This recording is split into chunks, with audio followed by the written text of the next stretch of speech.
Ahí ya está grabando. Bien. Entonces, me dicen que pudieron ver la clase grabada del profesor. Yo la pude escuchar, la pude ver, sí. Bueno, pero lo mismo, escuchar o ver, ya se las recomiendo, yo las pude ver, no pude ver todas. Este teórico lo pude ver, me resultó interesante, explica de forma bastante integral el texto de Michel Foucault. ¿Bien? Sí, el profe de Lara es bastante. Y cualquier duda, luego después en otra clase o al final de esta clase o cuando tengamos tiempo lo volvemos a repasar.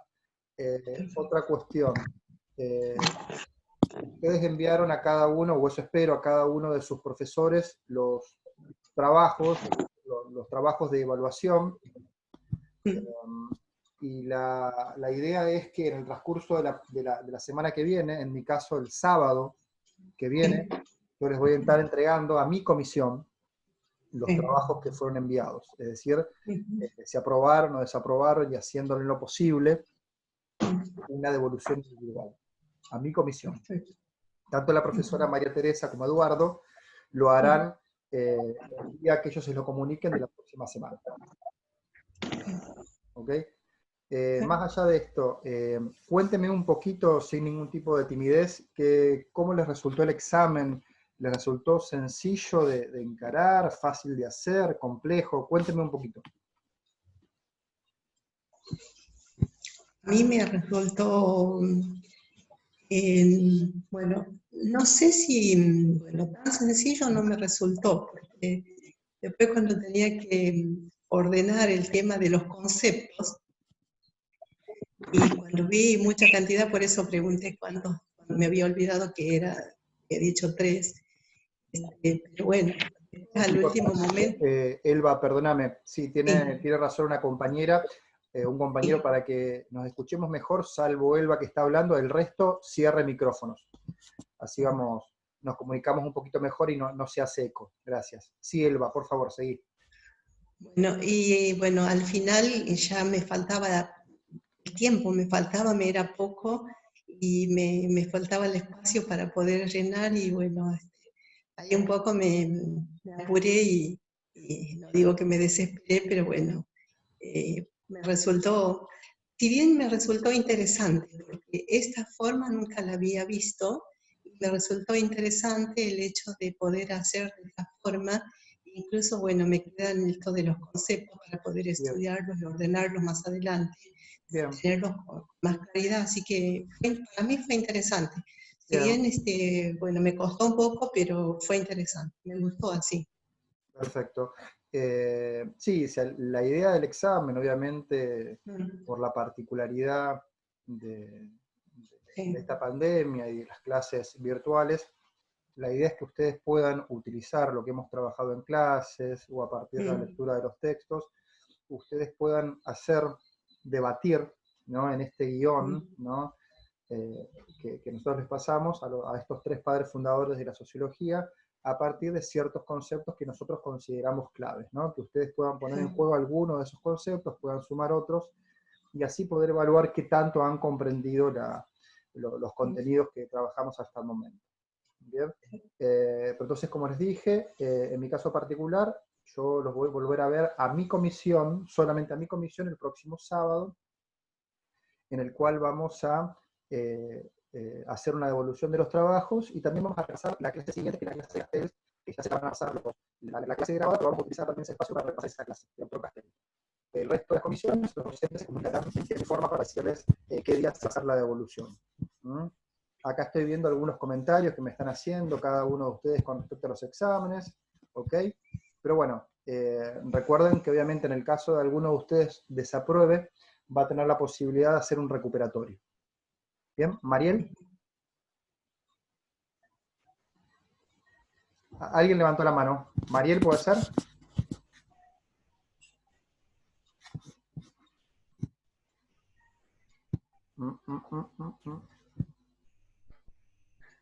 ¿Quién levantó la manito? Que no lo veo. Valentina Salas. Sí, profe, yo quería saber, le quería hacer una consulta, porque en el parcial decía que teníamos que poner 3 conceptos de cada autor, pero yo puse No, más de 3. perfecto. ¿Será que no hay problema en eso? Bueno, era como mínimo 3. Como mínimo 3. Ahí Genial, gracias. no, perfecto. En lo posible había que respetar el espacio para que todos estemos en las mismas condiciones de igualdad. De cualquier manera, cada examen se va a evaluar de forma particular. Cristian Benítez. Sí, buenas tardes, ¿cómo les va a todos y a todas? Hola, Cristian. Bueno, hola. En la dirección que estamos hablando de proponernos hacer nuestra devolución acerca de la propuesta del examen, a mí me resultó entretenida, me pareció una propuesta innovadora, una propuesta que propone, valga la redundancia, a nosotros tratar de ver o revernos si pudimos hacernos de los conceptos para hacerlos debatir a los autores. En esa dirección me parece mucho más rico que proponernos una pregunta quizás de reproducción que a veces algunos toman memorísticamente, escaparle un poco a esa reproducción enciclopedista que a veces se propone. Es mi gatito que está destruyendo todo, perdón. Y en esa dirección me pareció muy rico. Quizás me sentí un tanto limitado a la hora de recortarme para limitar y respetar las 2 carillas, y me vi en un problema o en un dilema al momento de transcribir de la hoja que estaba usando de boceto al Word o al PDF, y ahí se me hizo un gran problema en el momento de poder abstraer un poco más y sacar quizás un tanto de cosas que podrían estar de más, pero yo consideraba en ese momento que nada estaba de más y que todo podría servir como para poder hacer más explicativo lo que estaba tratando de llevar a la hoja. Pero bueno, dentro de esa dirección lo que me dificultó mucho fue tratar de recortar y limitarme a las 2 hojas. Está bien. Yo después voy a evaluar, Cristian, a ver cómo está esta cuestión con respecto al límite. No vi tu examen en particular, no vi ninguno en realidad, lo voy a ver a lo largo de esta semana. Vi solamente lo que me iban enviando, solamente si llegaban. Voy a evaluar esta cuestión de la extensión que me comentás. La idea de la extensión es, en primer lugar, no es antojadizo el tema de la extensión, sino, en primer lugar, para poner las mismas condiciones a todos. Y en segundo lugar, el tema de la extensión tiene que ver con que todos vayamos desarrollando, ustedes y todos, desarrollando la capacidad de síntesis y de poder explicar algo en las palabras requeridas o menos de las palabras necesarias. ¿Bien? Lo cual eso es muchas veces una virtud. Sí, seguro. Se notó y bueno, sentí el rigor en el momento de poder limitarme y abstraerme a lo que se solicitaba. Y aparte entendí mal en primera instancia y me fui a ver la película de Chaplin, que hace mucho la había visto, y estuve 2 horas analizando la película, claro, viéndola, y después me di cuenta que no era necesario rever la película. No tildaste el link, digamos. No. Bueno. Pero bueno, en fin, fue muy buena la propuesta. Esperemos que estén bien articulados los conceptos, que estén bien relacionados, y si no, bueno, estamos en un camino en el cual estamos acá para tratar de ir haciéndonos correctamente de la aprehensión de los contenidos, los conceptos, y se volverá a hacer en el caso de ser necesario volver a hacerlo. Muchas gracias. Excelente, Cristian, esa es la actitud. Valentina, ¿vos querés aportar algo? No, yo ya hablé anteriormente. Quedó la manito levantada, por eso. Gracias igual. Bueno, entonces, aclarada esta cuestión, vamos a comenzar con el texto de hoy. Espero que hayan podido leer este texto. Pierre Bourdieu es uno de los sociólogos, filósofos, referentes de la sociología contemporánea, desde mi punto de vista, uno de los más importantes. Es un autor, si bien ya fallecido, contemporáneo, murió en el 2002, y el texto que vamos a trabajar hoy es un capítulo de su obra Las estrategias de la reproducción social. ¿Bien? Okay. Bien. Perfecto. A ver, la pregunta que va a atravesar todo el texto y con la cual me gustaría comenzar, y que por supuesto la hace Bourdieu en esta obra, es poder reflexionar sobre lo siguiente. O sea, ¿cómo se produce el mundo social? La misma pregunta sería, ¿cómo se reproducen las relaciones sociales que lo constituyen?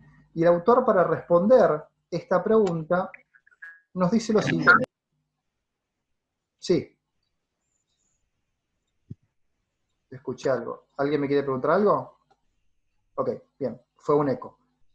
Y para responder esta pregunta, lo que dice el autor en las primeras páginas que ustedes tienen, dice, para responder esto, lo que tenemos que hacer principalmente es superar una división clásica que existe en el campo de la sociología. Él dice, la sociología falsamente se divide en dos visiones o enfoques bien diferentes. Estos dos enfoques, que según su visión producen una división o antinomia falsa en el campo de la sociología, son el enfoque estructuralista u objetivista o el enfoque constructivista o subjetivista. ¿Ok? Es decir, él dice, hasta este momento la sociología se ha construido a partir de esta antinomia, de esta disyuntiva. O se la piensa de forma estructuralista, objetivista, o se la piensa de forma constructivista, es decir, subjetivista. A ver, ¿qué sería, a partir de lo que han leído de Bourdieu, de los que venimos trabajando todos nosotros, qué sería pensar lo social de forma estructuralista? Es darle importancia, preeminencia a qué? ¿Qué les viene a la cabeza? Sin miedo. ¿Cómo? Para mí a la estructura. Claro. Porque lo que Un yo método. más o menos, sí, A lo burocrático. Sí. Bueno. Ahí lo dice estructuralista. Es una forma de... Yo no sé lo que yo entendí, no sé si está bien o mal, Sí. Es como una forma de estructurar, decir, la familia económicamente, algo así puede ser, lo que yo más o menos entendí. Es muy en cuanto a lo que es reproducción de la familia, ¿no? Es muy particular eso, Elba, no.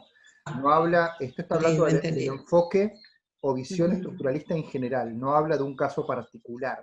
O sea, el enfoque estructuralista, como bien dijiste cuando empezaste a argumentar, es aquel que le da importancia a la estructura social por encima del individuo. ¿Bien? Es decir, para el enfoque estructuralista, lo social, el mundo social, es el resultado de la influencia, ¿no?, del condicionamiento que ejercen las estructuras sociales sobre los individuos.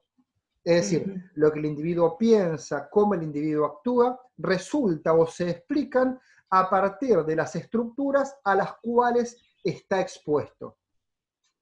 Podría ser ejemplos, a qué religión dominante está expuesto, a qué clase social pertenece, cuál es el sistema educativo que lo ha atravesado. ¿Bien? Es decir, se va a explicar lo social tomando o dándole una importancia fundamental a la estructura por encima del individuo. ¿Bien? Entonces, siguiendo el enfoque estructuralista, las estructuras sociales se reproducen a sí mismas con la colaboración obligada de los o las agentes, es decir, de los sujetos, de las personas. ¿Bien? Entonces, este es el enfoque estructuralista. Por otro lado, la sociología también se divide por aquellos que consideran que lo social debe pensarse desde una visión subjetivista, constructivista. A ver, ¿qué plantea la visión subjetivista? Piénsenlo como oposición. ¿Qué plantea la visión subjetivista? Obviamente lo que va a plantear es que lo social, el mundo social, resulta de la construcción que hacen las personas los agentes permanentemente, es decir, lo social como una creación continua de los sujetos. ¿Ok? Entonces, dice, la sociología siempre se ha dividido en estos dos campos, estructuralista u objetivista, o constructivista y subjetivista. Lo que debemos hacer, dice Bourdieu, es salir de esta falsa antinomia o división. ¿Bien? Y la forma de hacerlo es, en primer lugar, analizar cada uno de estos enfoques, ver qué cuestiones positivas tienen y qué cuestiones negativas. ¿Bien? Entonces, en primer lugar, va a analizar la cuestión, qué cuestión positiva o productiva tiene el enfoque estructuralista, a ver qué puede sumar. Entonces dice lo siguiente: el enfoque estructuralista plantea que al no reducir la explicación de lo social a las ideas e intenciones individuales, lo que hace, nos dice Bourdieu, es poder plasmar, poder visibilizar que todos nosotros no tenemos una plena conciencia del significado de nuestros comportamientos. A ver, vamos a explicarlo de forma más sencilla. Dice, el enfoque estructuralista, dice Bourdieu, como todos sabemos, pone la estructura en su análisis por encima del individuo. A ver, ¿qué tiene de bueno esto? Dice Bourdieu. ¿Qué vamos a rescatar de este enfoque? Que entiende que lo social, la construcción de las sociedades, del mundo social, al no explicarse a partir de las ideas e intenciones de los individuos, al partir de este punto, puede visibilizar que nosotros no tenemos una plena conciencia del significado de nuestros comportamientos. ¿Bien? Y esto se explica simplemente porque las acciones, las prácticas que nosotros llevamos adelante cotidianamente, abarcan muchos más significados de los que sabemos o nos proponemos. Y esto se explica porque estamos bajo determinadas condiciones estructurales que coaccionan nuestra forma de entender y nuestra forma de actuar. ¿Bien? Ahora Marcia, te pido que cierres el micrófono, salvo que quieras hablar, decime. Perfecto, bárbaro. Es decir, él está rescatando de este enfoque que en las acciones de todos nosotros se está expresando el condicionamiento social. ¿Bien? Es decir, el enfoque estructuralista visibiliza que todos nosotros somos seres sociales y estamos condicionados por el contexto en el cual nos desarrollamos. Esto lo rescata como positivo. ¿Qué considera negativo de este enfoque? A ver, ¿qué se puede considerar como negativo de este enfoque? ¿Qué deja fuera el enfoque estructuralista en su análisis? ¿Qué creen ustedes? Las intenciones del individuo. Exacto, es decir, ¿qué le pasa al individuo? ¿Bien? Es decir, el enfoque estructuralista, nos dice Bourdieu, dice, con estas palabras, es francés, es complejo, ¿qué va a ser? Nos cuesta a todos, dice, el enfoque estructuralista es incapaz de captar, es decir, de explicar, si ustedes quieren, la práctica social si no es negativamente. Es decir, solamente, dice Bourdieu, el enfoque estructuralista, y esta es una cuestión negativa, explica la práctica social como resultado del condicionamiento. ¿Bien? De esta manera, construye el enfoque estructuralista una visión académica de las prácticas de los sujetos. ¿Qué quiere decir esto? Parece complejo, pero no lo es. Es decir, si yo solamente explico, a ver, el accionar de todos ustedes en este espacio virtual, si yo solamente lo explico a partir de la relación de condicionamiento estructural que existe entre docente y alumno, ustedes me escuchan, yo entiendo que ustedes entienden absolutamente todo lo que estoy diciendo. Es decir, si yo entiendo o interpreto su comportamiento a partir de la coacción estructural que existe entre docente y alumno, si la explico solamente desde ese lugar, estoy construyendo una visión académica de sus prácticas. Es decir, lo que hago es intelectualizo la comprensión de sus prácticas. Por ende, el siguiente ejemplo, yo digo, el comportamiento conservador de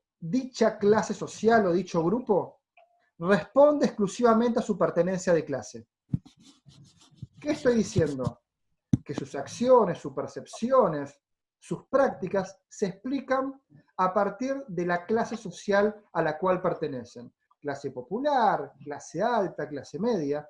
Es decir, estoy haciendo un reduccionismo, haciendo primar en la explicación de las prácticas de los sujetos solamente a la estructura. Es por esto que Bourdieu dice, el enfoque estructuralista es incapaz de explicar las prácticas de los individuos si no es negativamente, es decir, si no es condicionada. Deja de lado esta visión, lo que señalaba el compañero, creo, al comienzo de esta parte. Lo que deja de lado la visión estructuralista son las experiencias que los sujetos tienen de sus propias prácticas. ¿Bien? Y de esta manera, los hombres, las mujeres, para el enfoque estructuralista, solamente serían soportes pasivos de fuerzas sociales independientes. Es decir, piensen en la siguiente metáfora, es decir, para el enfoque estructuralista, cada uno de nosotros serían como simples urnas donde la coacción social depositaría su influencia. Bien, solamente eso, es decir, seríamos simples soportes pasivos de fuerzas sociales independientes, ya que deja de lado qué le pasa al sujeto, cómo experimenta sus propias prácticas. ¿Me siguen? ¿Les resulta complejo? Cuéntenme un poquito. Vamos. Bueno, doy por sentado que me están siguiendo. Ok. Luego, el autor va a rescatar qué considera positivo de la visión constructivista. ¿Bien? De la visión constructivista, ¿no? Recuerden, BC es visión constructivista, también llamada subjetivista. ¿Bien? ¿Qué considera positivo? Bueno, una cuestión más que obvia. Bourdieu reconoce la importancia de la significación subjetiva y cómo el individuo, a través de sus prácticas, de sus experiencias subjetivas, construye, produce lo social. Dice, esto debe ser rescatado para pensar cómo se produce lo social. Cómo el individuo significa lo social, cómo el individuo le da sentido a lo social y cómo a través de sus prácticas también construye lo social. ¿Qué considera negativo del enfoque constructivista o subjetivista? Que concibe, este enfoque dice, concibe las estructuras sociales solo como una suma de decisiones y actos individuales. A ver, si yo pienso que las estructuras sociales resultan solo de las decisiones individuales, ¿qué no estoy pudiendo ver? ¿Qué creen ustedes? ¿Dónde está el sesgo que tiene este enfoque? Yo pienso que todo lo que existe, las estructuras sociales, piensen ideologías dominantes, clases sociales, etc., solamente se explica a partir de una suma azarosa de decisiones y actos individuales. ¿Qué estoy perdiendo de vista a partir de este enfoque? ¿Qué creen ustedes? Puede ser aspectos económicos, políticos. Claro, exacto, perfecto. Dicho exactamente, en otras palabras, lo que acaba de decir Franco, lo que se pierde de vista, lo que no se puede dar cuenta, es el tipo de organización, Franco acaba de decir política, económica, social, que estas acciones individuales producen, perpetúan o desafían. ¿Bien? Y en segundo lugar, la visión constructivista no puede explicar, esto es muy interesante, por qué y de acuerdo con qué principios, o a qué principios sería, se lleva adelante la producción de lo social. A ver, vamos a pensar esto. El autor nos está diciendo un aspecto negativo, ¿no?, que tiene la visión constructivista es que no puede explicar a partir de qué ideas, categorías, representaciones, conceptos, los individuos producen lo social. Es decir, si la visión constructivista dice que todo es el resultado de una construcción permanente de los individuos, que todo es el resultado de una construcción permanente a partir de las acciones individuales, los principios, las ideas que lleva adelante los individuos en esa construcción, ¿de dónde surgen? Y la respuesta que da Bourdieu es más que obvia. Todas las ideas que nosotros utilizamos son previas a los individuos. Los agentes, individualmente, todos nosotros, no las hemos construido, nos preceden. ¿Bien? Por ende, por ejemplo, pensemos en lo siguiente.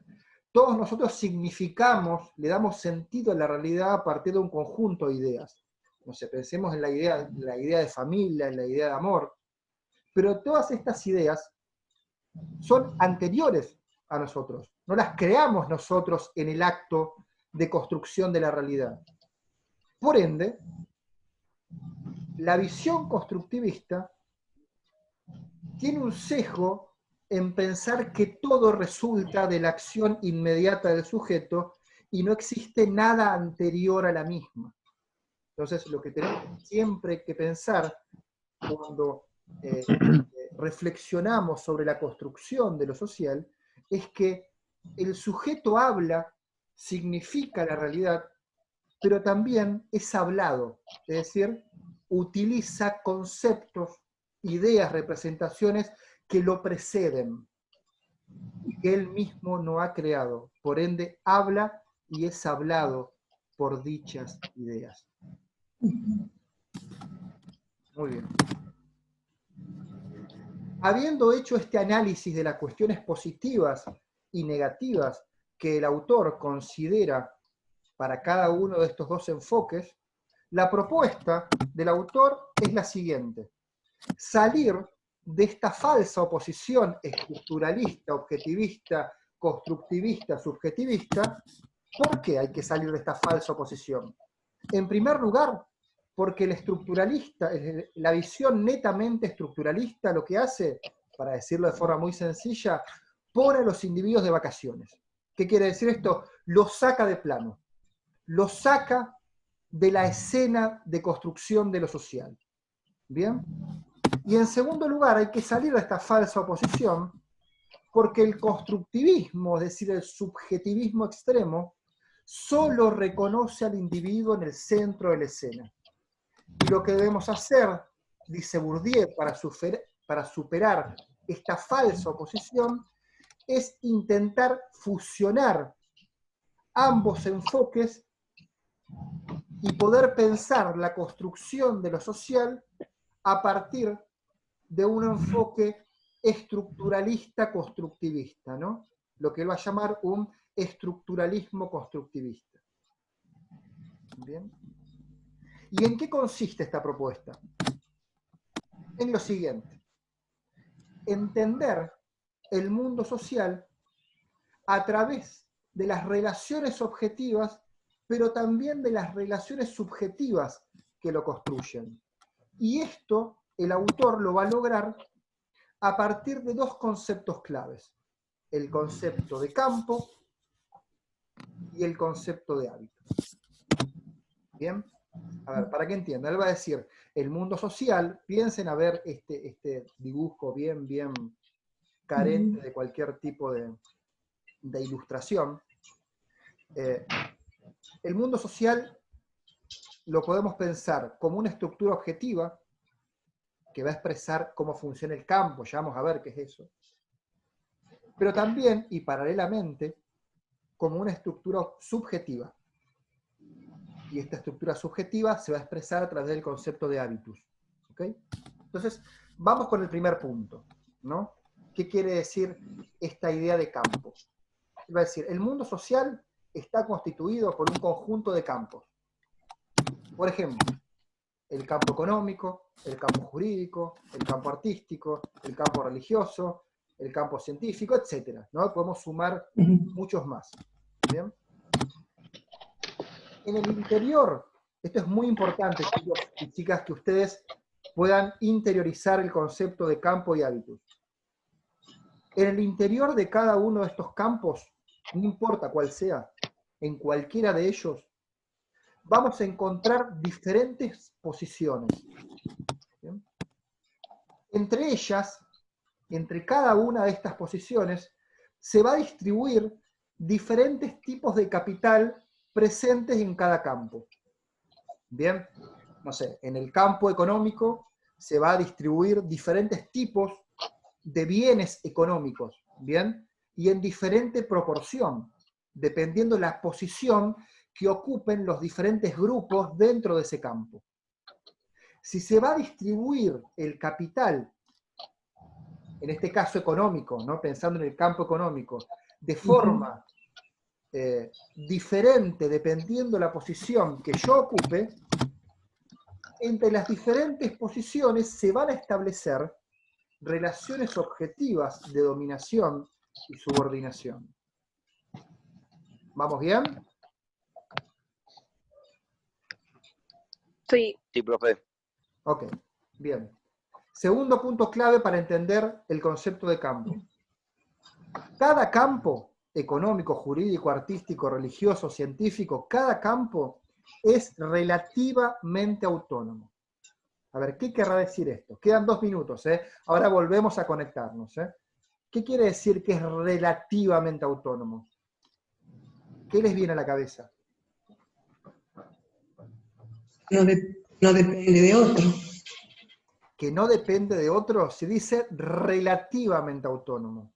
Claro, que sí depende de otro. Por ejemplo, el campo jurídico, creo que todos dependen también del campo económico. De vuelta, que te escuché con mucho eco.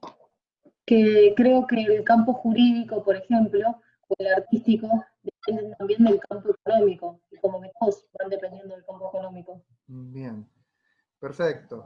Es decir, si es relativamente autónomo, está diciendo, sí, tiene cierta, cada campo tiene sus características, tiene sus particularidades, ¿bien? Que lo hacen ser autónomos.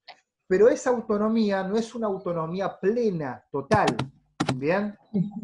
Ya que no son totalmente independientes de la influencia de otros campos. Bien, como decía la compañera, el campo jurídico, el campo artístico, el campo científico puede estar atravesado también por la influencia del campo económico. Bien, no sé, la producción científica, no sé, de cierto medicamento, de cierta vacuna, como ahora es tema presente en la pandemia, está atravesado por intereses económicos de ciertos laboratorios que están en una competencia frenética por producir una vacuna. Por ende, el campo científico está atravesado por influencia de otros campos. Si bien tiene lógicas particulares, no deja de ser influenciado por los intereses de otros campos. ¿Bien? Otro elemento clave para entender el concepto de campo, y ahora en cualquier momento se corta y volvemos a conectarnos. En cada campo hay algo en juego